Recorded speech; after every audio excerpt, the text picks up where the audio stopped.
भगवान का टूटा अभिमान, भक्त ने दिया सहारा। जी हाँ दोस्तों, बात उस समय की है जब भगवान राम के चरणों को केवट धो रहा था। वह दृश्य बड़ा ही प्यारा था। भगवान का एक पैर धोकर केवट जैसे ही ज़मीन पर रखता और दूसरा पैर धोने लगता। पहले पैर को जैसे ही भगवान ज़मीन पर रखते, पैर गीले होने की वजह से वह धूल से फिर से मैले हो जाते। केवट फिर पहले पैर को धोता और दूसरे पैर को जैसे ही प्रभु ज़मीन पर रखते, दूसरा पैर धूल से मैला हो जाता। अब यह क्रिया करते हुए केवट को 7-8 बार हो गए। केवट एक पैर को 7-8 बार धोता और फिर कहता कि प्रभु आप ऐसा क्यों नहीं करते हैं कि एक पैर को कठौती अर्थात धोने वाले बर्तन पर रखते हैं और दूसरे पैर को मेरे हाथ पर रख दीजिए। ऐसा करने से आपका एक पैर गीला रहेगा और दूसरा पैर मैं धोते रहूँगा। जब भगवान ऐसा करते हैं तो सोचिए वह स्थिति क्या होगी। वह दृश्य को आप अपने कल्पना में लेके आएँ। वे एक पैर को कटोती में और दूसरे पैर को केवट के हाथ में रखते। भगवान जब दोनों पैर को उठाकर नीचे ज़मीन पर रखकर खड़े होने के प्रयास करते, वह धूल से मैले हो जाते। फिर जब भगवान दोनों पैर से खड़े नहीं हो पाते हैं तो केवट से कहते हैं, मैं अगर ऐसा खड़ा हो जाऊं तो गिरने की प्रबल आशंका हो जाएंगी। तब केवट बोला, चिंता क्यों करते हो प्रभु, आप ऐसा कीजिए, आप दोनों हाथ को मेरे सर पर रख दीजिए और उसके पश्चात आप खड़े हो जाइए, फिर आप नहीं गिरेंगे।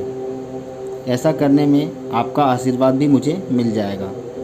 यह क्रिया बिल्कुल वैसा ही था जैसे एक छोटा बच्चा, उसकी माता जब उसे स्नान कराती है तो बच्चा माँ के सिर को पकड़कर खड़ा होता है। आज भगवान वैसे ही केवट के सर पर हाथ रखकर खड़े हुए थे। कुछ सोचने के बाद भगवान राम केवट से बोले, भैया केवट, मेरे अंदर का अभिमान आज टूट गया। केवट ने पूछा, प्रभु ऐसा क्यों बोलते हैं? तब भगवान श्री राम बोले, सच कह रहा हूँ केवट, अभी तक मैंने अपने अंदर अभिमान था कि भक्तों को गिरने से मैं बचाता हूँ। आज पता चला कि भक्त भी अपने भगवान को गिरने से बचाता है। इस कथा का मुख्य सार यह है कि आज जितने भी भक्तजन हैं वो आज भी भगवान को गिरने से बचाएं। अर्थ यह है कि उनकी निंदा ना ही करें अथवा सुनें। जो लोग आपको आपके राह से भटका रहे हैं, अपने भगवान के ऊपर विश्वास रखकर उन्हें गिरने से बचाएं। अपने भगवान के ऊपर पूरी निष्ठा रखें, विश्वास रखें और अपने भगवान को आज गिरने से बचाएं। यह बात उतनी ही सही है कि भक्त भगवान के लिए है और उतनी ही सही यह बात भी है कि भगवान भी भक्त के लिए है। जितनी आप इच्छा भगवान से मिलने की रखते हैं, उतनी ही इच्छा भगवान भी हमसे मिलने के लिए रखते हैं। तो अपने भगवान का नाम हमेशा ऊपर रखें। अपने भगवान की हर एक कार्य पर विश्वास रखें कि जो भी कर रहे हैं वो सही कर रहे हैं।